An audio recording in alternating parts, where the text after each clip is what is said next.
This week, we highlight another life well lived. Daniel Smith was born in Connecticut on March 11, 1932, the son of a former slave. 90 years later, he died as perhaps the last child of an enslaved person in America.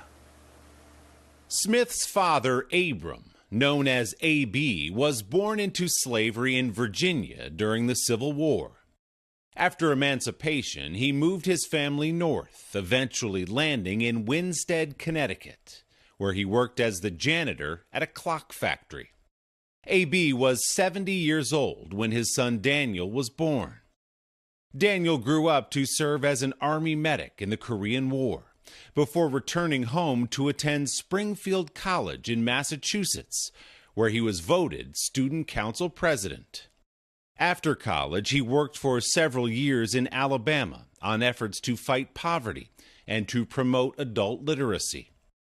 Smith was there at the March on Washington in 1963 and crossed the Edmund Pettus Bridge in Selma, Alabama, with Martin Luther King Jr. in 1965.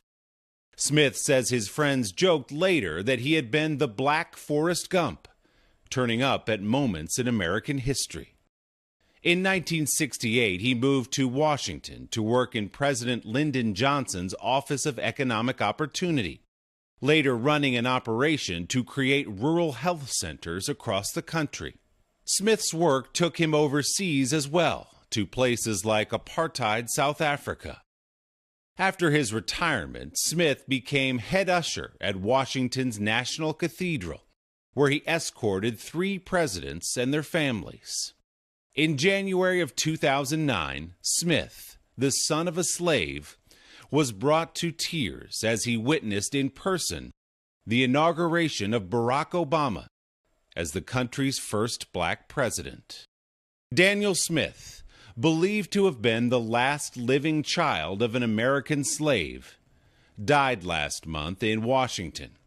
He was 90 years old.